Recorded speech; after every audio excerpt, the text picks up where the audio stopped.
So hello friends, तो आज हम लोग स्टार्ट करने वाला है हमारा क्लास 9 का फिजिक्स का second chapter force and laws of motion. तो बेसिकली इस चैप्टर में हम लोग को न्यूटन बाबा के बारे में पढ़ना है और उनके लॉज ऑफ मोशन के बारे में पढ़ना है। फोर्स क्या होता है इसको हम लोग जानेंगे, फोर्स का डेरिवेशन भी समझेंगे, कैसे फोर्स का फॉर्मूला का डेरिवेशन हुआ है, और इसी की तरह और बहुत कुछ पढ़ना है इसमें।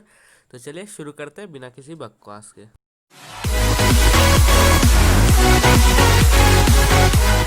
तो हम लोग देख लेते हैं कि फोर्स आखिर चीज़ का है, कि जो चैप्टर का नाम इसका ऊपर एक चैप्टर लिख दिया गया फोर्स, उस चीज है का। तो फोर्स क्या है? A push or pull which when exerted on an object the object will start motion. Motion में आ जाएगा मतलब क्या? एक्सलेट करेगा। ठीक है, स्टार्ट मोशन मतलब क्या हो जाता है यहाँ पे?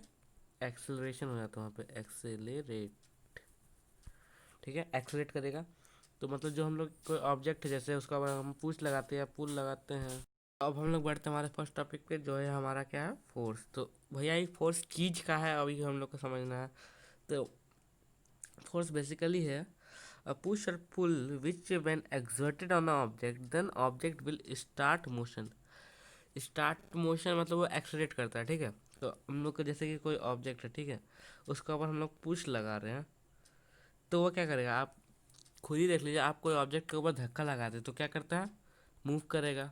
ठीक है, मूव कर रहा है मतलब क्या? मोशन में आ रहा है। या फिर हम उसको पुल करते हैं, इधर साइड पुल करते हैं, ठीक है, तो भी वो मोशन में आएगा। तो यहाँ पे आप देख सकते हैं एक चीज़, कि जब वो रेस्ट में था, ठीक है, जब वो रेस्ट में था, ठीक है, रेस्ट पे, तो उसका यू कितना, इनिशियल वेलोसिटी कितना था? जीरो। जब वो मोशन में आया तो उसका वी कुछ तो होगा, कुछ तो हो जाएगा, मतलब जीरो से कुछ तो होगा, जीरो से सॉरी बड़ा होगा, जीरो से बड़ा ही ना होगा, कुछ तो होगा भी। ठीक है, मतलब क्या? यू से कुछ बड़ा होगा, मतलब क्या? वहाँ पे यू और भी तो चेंज हो रहा है, यू और भी चेंज हो रहा है। ठीक है, तो वहाँ पे क्या हो जाएगा हमारा? वहाँ पे हमारा हो जाएगा एक्सीलरेशन। एक्सीलरेशन। ठीक है। ठीक है, तो फोर्स का आगे आप जब इधर न्यूटन का लॉ पढ़िएगा तो उसमें आपको पता चलेगा फोर्स का फॉर्मूला। तो उसमें आपको ये समझ में आ जाएगा कि फोर्स से एक्सेलरेशन कैसे रिलेटेड है। ठीक है, तो हम लोग बढ़ते आगे। तो इफेक्ट्स ऑफ फोर्स, अब फोर्स लगता है तो उसका कुछ तो इफेक्ट होगा। तो पहला इफेक्ट, इट स्टार्ट्स मोशन। ठीक है, जैसा कि आप देखिए कि अगर कोई साइकिल, आप जैसे हम उधर ऑब्जेक्ट, जैसे ऑब्जेक्ट ए, ठीक है, ये रुका हुआ था, इसमें हम लोग पुश किए या पुल किए, ठीक है, तो क्या हुआ? मोशन में आया, तो मतलब क्या? स्टार्ट मोशन होता है इसमें। ठीक है, अब दूसरा एग्जांपल, दूसरा इसका इफेक्ट क्या है? It stops motion. अब आप देखिए, अगर कोई ऑब्जेक्ट, जैसे कि कोई बॉल जो है चल रहा है, ठीक है, आप वहाँ उसके ऊपर यहाँ से फोर्स लगा दिए, ठीक है, तो वो यहाँ पर रुक जाएगा। ठीक है, तो मतलब क्या? ये स्टॉप मोशन समझ में आ गया। ठीक है, इसको एग्जाम्पल से समझिए, आप अपने आसपास ही देख के समझ सकते हैं इसको। और थर्ड पॉइंट क्या है? It can change direction of motion. ठीक है, जैसे कि आप इधर फुटबॉल तो खेलते ही होंगे, फुटबॉल क्रिकेट। तो क्रिकेट में क्या होता है? बॉल जो है आपके तरफ आता है, ये आपका बैट हो जाता है, ठीक है, बैट से आप इसको मारते हैं तो ये इस साइड चला जाता है। ठीक है, बॉल आए इधर से, आप भेज दें इसको इधर, तो उसका डायरेक्शन चेंज हुआ। ठीक है, तो यही है, इट कैन चेंज डायरेक्शन। और हम लोग क्या इफेक्ट है उसका और देखते हैं फिर। तो it can change shape and size of the object. यहाँ आप देख सकते हैं, यहाँ पे ये देखिए, यहाँ पे इसका उसको हम लोग फोर्स एक्सर्ट करते हैं बैलून का ऊपर, तो उसका शेप चेंज हुआ। ठीक है, और क्या? स्प्रिंग को अगर हम लोग स्ट्रेच करते हैं, स्प्रिंग को दोनों साइड से हम स्ट्रेच किए, तो उसका शेप चेंज हुआ, साइज चेंज हुआ। ठीक है, तो यही था हमारा, कि फोर्स जो है हमारा क्या करता है? शेप और साइज क्या करता है? चेंज करता है। ठीक है, अब इट कैन चेंज स्पीड और वेलोसिटी ऑफ ऑब्जेक्ट। ठीक है, तो जैसे कि आप साइकिल पे साइकिल चला रहे हैं, ठीक है, साइकिल आपका चल रहा है, ये हो गया आपका साइकिल, समझ लिया। ठीक है, साइकिल चल रहा है, साइकिल की जगह जैसे कि बॉल आपका आगे बढ़ रहा है, ठीक है, आप उसको आके किक कर दिए, जैसे फुटबॉल में होता है कि कोई बॉल चल रहा है, उसको किक कर दिए, ठीक है, तो थोड़ा और ज़्यादा स्पीड से वो चलने लगेगा, है ना, तो वो जो है उसका स्पीड और वेलोसिटी चेंज हो गया। ठीक है, तो अब आगे बढ़ते हैं। फोर्स जो है दो टाइप का होता है, एक है हमारा बैलेंस फोर्स, एक है अनबैलेंस फोर्स। अब बैलेंस जो है हम लोग को वर्ड से पता चल रहा है कि वो हर तरफ से क्या रहेगा? बैलेंस रहेगा, मतलब क्या होता है? इक्वल रहेगा। और अनबैलेंस मतलब क्या? अनइक्वल। ठीक है, तो अब देखते हैं बैलेंस फोर्स क्या होता है। If the resultant force of object is zero there is a balanced force. ठीक है, तो यहाँ आप देख सकते हैं यहाँ एक चीज छूट गया है, reaction force. Reaction force, reaction force, ठीक है। तो ये जो है आप रिएक्शन फोर्स और एक्शन फोर्स समझिएगा, ग्रेविटी भी पढ़ना है, फोर्स ऑफ फ्रिक्शन ये सब भी है, ठीक है, फोर्स ऑफ पुश, ठीक है, ये सब है। तो यहाँ देखिए क्या होता है कि यहाँ पे जो है हमारा रिजल्टेंट फोर्स, नेट फोर्स, जो मतलब कि अगर ये जो है रिएक्शन फोर्स, सॉरी ये ग्रेविटी हो जाएगा, रिएक्शन फोर्स नहीं होगा, ये आपका ग्रेविटी हो जाएगा, ठीक है, ग्रेविटी हो जाएगा। तो ये जो आपका रिएक्शन फोर्स है, ये क्या है, इसको ऊपर ले जा रहा है और ग्रेविटी इसको डाउनवर्ड ला रहा है, ठीक है। ये दोनों इक्वल इन मैग्नीट्यूड होगा, न्यूटन का थर्ड लॉ, जिस उसमें हम लोग पढ़ेंगे कि कैसे इक्वल होता है, ठीक है। अब क्या है यहाँ पे फोर्स ऑफ फ्रिक्शन, मतलब ये मान लेते हैं हैवी ऑब्जेक्ट जो है डजेंट मूव नहीं कर रहा, ठीक है, तब होता है ये कंडीशन। क्या फोर्स ऑफ फ्रिक्शन जो है इक्वल होगा फोर्स ऑफ पुश। हम लोग जितना धक्का लगाएंगे अगर वो हिल नहीं रहा, मतलब क्या, उसका ऊपर जितना धक्का लगा रहा है उस उतना काफ़ी नहीं है, उसको और धक्का लगाना, तो वहाँ पे जो है फ्रिक्शन और पुश इक्वल हो जाता है। और रिएक्शन फोर्स ऑफ ग्राउंड है, ग्रेविटी का रिएक्शन फोर्स और ग्रेविटी दोनों का मैग्नीट्यूड इक्वल होता है। तो इसमें जो है हम लोग का यहाँ से अगर हम इसको और इसको माइनस करेंगे तो मेरा आ जाएगा जीरो, और इसको इसको माइनस करेंगे तो भी आ जाएगा जीरो, ठीक है। जीरो प्लस जीरो जीरो हो गया, ठीक है। तो यहाँ पे जो हमारा नेट या रिजल्टेंट फोर्स जो आया वो कितना है, जीरो आया, ठीक है। अब यहाँ देखते क्या होता है, in this the object will not come into motion, ठीक है। ये तो समझ में आ गया कि हर जगह से इक्वल है तो मूव कहाँ करेगा भैया, वो तो हर जगह से इक्वल लगा रहा। But there can be change in its shape, लेकिन वहाँ पे उसका शेप चेंज हो सकता है। जैसे आपका बलून था, ठीक है, बहुत जन सोचता है कि नहीं इसको हम दबा रहे हैं तो वहाँ अनबैलेंस फोर्स लग गया, या स्प्रिंग को हम लोग खींच रहे दोनों साइड से तो अनबैलेंस फोर्स लग गया, लेकिन ऐसा नहीं है। वहाँ पे भी बैलेंस फोर्स, अगर आपका अनबैलेंस फोर्स लगेगा, ठीक है, आपका अगर अनबैलेंस फोर्स लगेगा तो वहाँ पे क्या होगा, मोशन होगा, ठीक है। ये दिमाग में रखना है, अनबैलेंस फोर्स होगा वहाँ मतलब मोशन होना ही होना है, ठीक है। तो यहाँ जो देख सकते हैं क्या, स्प्रिंग का हम लोग खींच तो लेकिन उससे मोशन नहीं हो रहा, तो वो क्या है, बैलेंस फोर्स है। अब बलून पे भी अगर हम लोग दोनों साइड से प्रेशर डालते हैं, ठीक है, फोर्स लगाते हैं दोनों साइड से, तो बलून का शेप तो चेंज हो गया लेकिन उससे मोशन हुआ, मूवमेंट हुआ, वो क्या आपका हाथ से कहीं और चला गया, ऐसा तो नहीं है, वहीं पे है। तो मतलब क्या हुआ कि ये भी बैलेंस फोर्स है। अब आगे चलते हैं, हम लोग अनबैलेंस फोर्स देखते हैं। अब यहाँ पे देखिए टॉय कार, ठीक है, टॉय कार का एग्जांपल दिया है। तो पहले फिगर को ही समझ लेते हैं, तो उसका ये चीज़ आपको तुरंत समझ में आ जाएगा। तो यहाँ देखिए, यहाँ पे जो है आपका ग्रेविटी और रिएक्शन फोर्स ये दोनों तो इक्वल रहेगा, ठीक है। अब यहाँ पे जो है आपका फोर्स ऑफ फ्रिक्शन, देखिए फोर्स ऑफ फ्रिक्शन, यहाँ पे फोर्स ऑफ फ्रिक्शन वो रहेगा लेस रहेगा आपका फोर्स ऑफ पुश से, ठीक है। पी मतलब फोर्स पुश, ये एफ पी से डिनोटेड है और एफ एफ से फोर्स ऑफ फ्रिक्शन, ठीक है। तो यहाँ फोर्स ऑफ पुश जो है फोर्स ऑफ फ्रिक्शन से बड़ा है, तो इसमें क्या होगा, मूवमेंट होगा इस डायरेक्शन में। जहाँ देख सकते हैं फोर्स ऑफ पुश जो है बड़ा है फोर्स ऑफ फ्रिक्शन से, तो इस डायरेक्शन में क्या करेगा, नेट मूवमेंट हो जाएगा उसका, इधर हो जाएगा, ठीक है। मतलब यहाँ पे जो हम लोग का रिजल्टेंट फोर्स है वो जीरो तो नहीं है, कुछ है, कुछ तो आएगा ना। जब हम इसको इसको माइनस करेंगे तो यहाँ पे जीरो आ गया, लेकिन इसको और इसको माइनस करेंगे तो यहाँ पे कुछ वैल्यू आ जाएगा, जीरो से कुछ बड़ा वैल्यू आएगा, तो वो जो है हमारा क्या हो जाएगा, वहाँ पे मोशन होगा, ठीक है।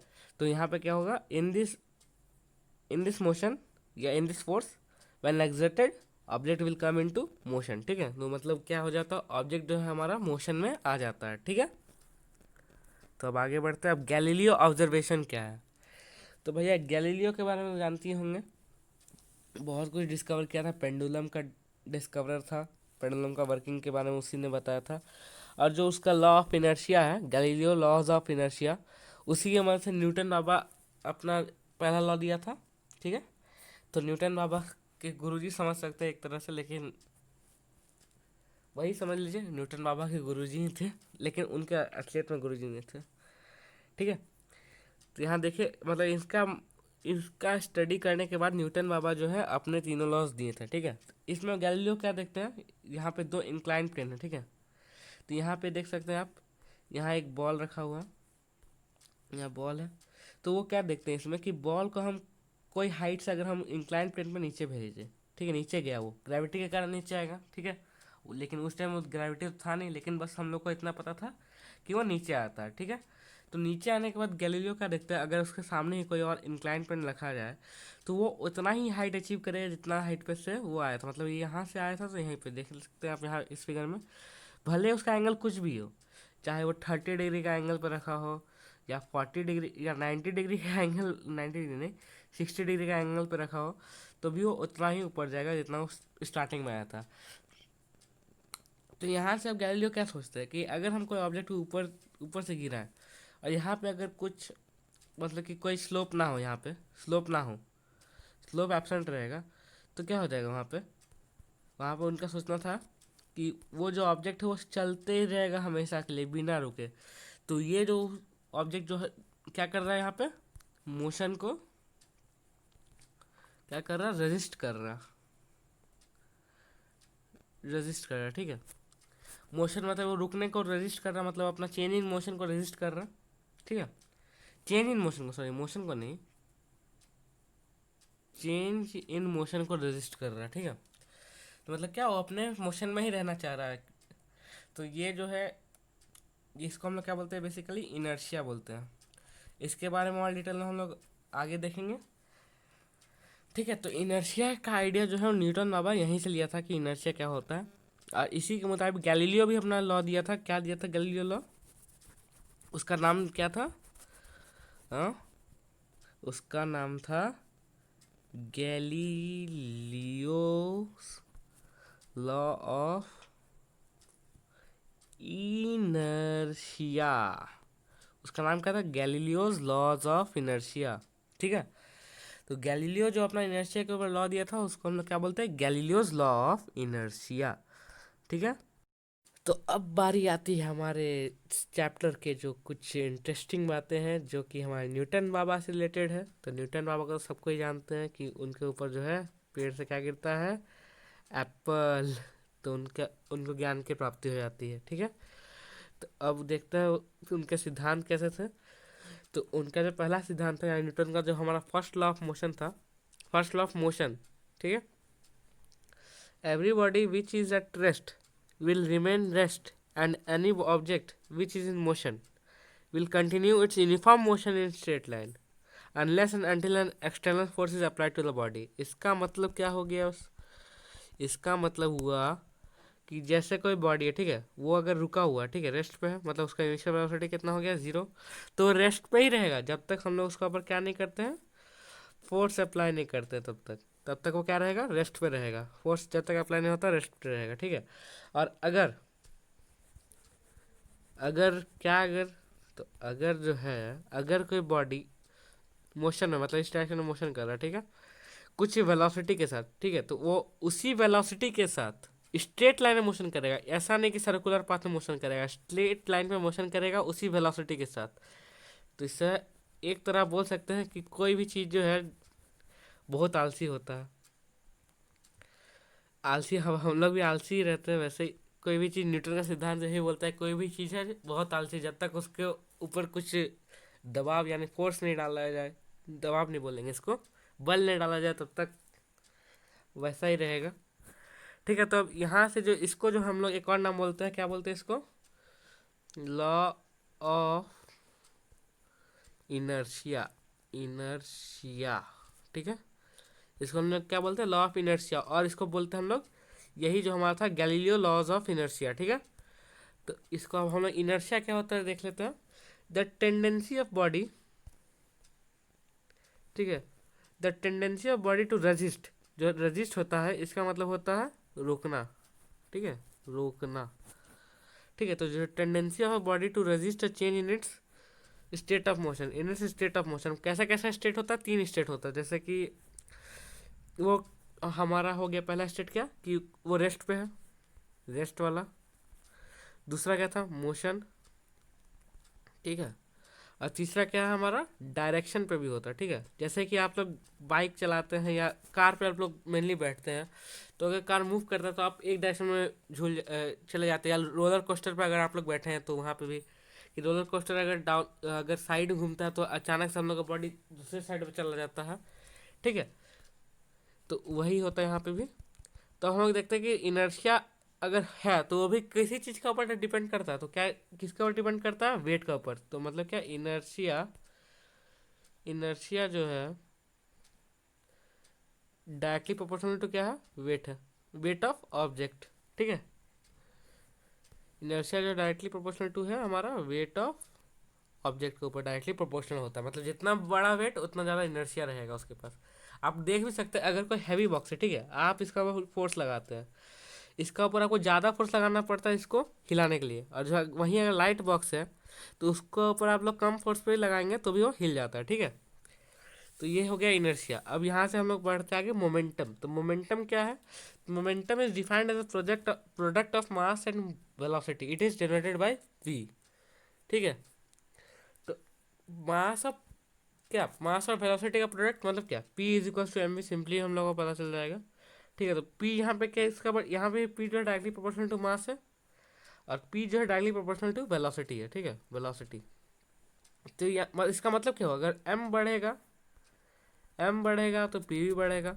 ठीक है, और वेलोसिटी बढ़ेगा तो भी पी बढ़ेगा। ठीक है, तो जिसके पास, जैसे कि अगर कोई बुलेट होता है, आप लोग मेनली यहाँ पे एग्जांपल ले सकते हैं आप लोग यहाँ पे, जैसे कि, ठीक है, आप लोग जैसे यहाँ कोई ट्रक हो गया, ठीक है, ट्रक भले आपका मान लीजिए 5 मीटर पर सेकंड का स्पीड से चल रहा है, लेकिन अगर वो आपके ऊपर से चला जाए, यहाँ पे आप खड़े हैं, ठीक है, आपके ऊपर चला जाए ट्रक, ठीक है, ट्रक, तो आपको बहुत चोट लगेगा।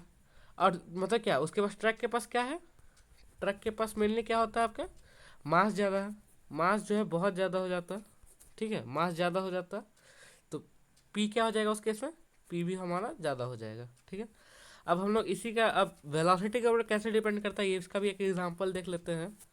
जैसे कि बुलेट होता है, ठीक है, बुलेट, तो बुलेट का क्या होता है, वेलोसिटी जो है बहुत ज़्यादा होता है। ठीक है, मास तो उसका कम होता है, मास कम होता है लेकिन वेलोसिटी ज़्यादा होता है, इसलिए अगर वो भी आप लग जाए अगर किसी आदमी को, ठीक है, तो उसको भी वो चोट बहुत गहरा चोट पहुंचा सकता है। ठीक है, तो इसका मतलब क्या हो गया कि अगर किसी ऑब्जेक्ट का v ज़्यादा है तो p भी ज़्यादा हो जाएगा। इस एग्जांपल से ये समझ में आ जाता है। ठीक है, तो अब देखिए मोमेंटम जो है, v ज़्यादा है, p भी ज़्यादा है, ये सभी हम लोग सेकेंड लॉ ऑफ मोशन में अच्छे से समझ जाएंगे। ठीक है, तो यहाँ देखते हैं हम लोग कैचिंग या क्रिकेट बॉल। ठीक है, तो क्रिकेट बॉल को कैसे कैच करें, इसका ऊपर भी बहुत साइंस लगता है। वो जो है हमारा, when we catch a ball we pull our hand downward direction in order to catch the ball safely. मतलब कि जैसे कि कोई बंदा है, ठीक है, ऐसा नहीं, कोई बंदा है, ये अगर बॉल कैच करता है, तो अगर बॉल आता है तो उसके बाद वो अपना हाथ पीछे ले जाता है, अब ताकि वो आसानी से पकड़ ले। ठीक है, तो अगर वो अपना हाथ पीछे ले जाता है तो ऐसा क्यों करता है, उसका भी कोई रीज़न होगा। तो if we catch the ball without pulling our hands, मतलब अगर हम लोग इसको ऐसे ऐसे नीचे नहीं ले गए तो क्या होगा, then large momentum turns into zero in very small time and it will hurt us. ठीक है, मतलब क्या, लार्ज मोमेंटम जो है, उसका जो मोमेंटम इतना सारा, क्योंकि बॉल का मास तो जानते हैं बहुत हैवी होता है बॉल, तो उसका जो लार्ज मोमेंटम वो बहुत जल्दी, मोमेंटम, सॉरी मोमेंटम हो गया, यहाँ पे पी होगा। ठीक है, मोमेंटम को पीछे डिनोट करते हैं, तो लार्ज जो उसका मोमेंटम है बहुत कम टाइम में क्या हो जाता है, आपका जीरो बन जाता है। तो उसका मतलब क्या, आपका फोर्स ज़्यादा लगेगा। इसको आप लोग न्यूटन बाबा के सेकेंड लॉ में इसको बताया गया है कि rate of change of momentum जो होता है हमारा क्या होता है, फोर्स होता है। तो उसको हम लोग आगे देखेंगे, फोर्स इज इक्वल्स टू हो जाता है हमारा M V minus M U. ठीक है, ये होता है हमारा न्यूटन बाई टी होता है। ठीक है, तो ये न्यूटन बाबा बोले थे, इसको हम लोग आगे देखेंगे।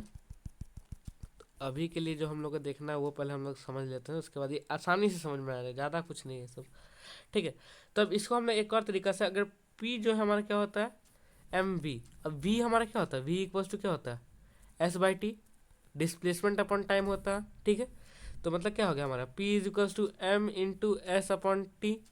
अब अगर मास ऑफ बॉडी तो कांस्टेंट रहेगा, मास मास ऑफ बॉडी, उस बॉडी के लिए उसका मास तो कांस्टेंट रहेगा, तो उस केस में क्या हो जाता है हमारा, तो यहाँ से हम लोग सिंपली देख सकते हैं कि P जो है हमारा इन्वर्सली प्रोपोर्शनल टू क्या है, T है। P जो हमारा इन्वर्सली प्रोपोर्शनल टू T है, इसको यहाँ पे भी लिखे हम, P equals to M into S upon T. तो P जो है इन्वर्सली प्रोपोर्शनल टू टाइम है। ठीक है, मतलब क्या, अगर टाइम ज़्यादा होगा, ठीक है, टाइम अगर हम लोग ज़्यादा ले, तो जैसे कि हम लोग बॉल पकड़ते टाइम अपना हाथ यहाँ से पीछे पुल करते हैं तो उसमें क्या टाइम, उसका टाइम टेकन जो है बढ़ जाता है, तो टाइम बढ़ने से क्या हो जाता है, हमारा फी जो है घट जाता है। ठीक है, तो आज के लिए बस इतना ही। Thanks for watching. और अगले वीडियो पे हम लोग न्यूटन बाबा के सेकंड लॉ और थर्ड लॉ के बारे में डिस्कस करेंगे और law of conservation of mass. ठीक है, तो thanks for watching, bye bye.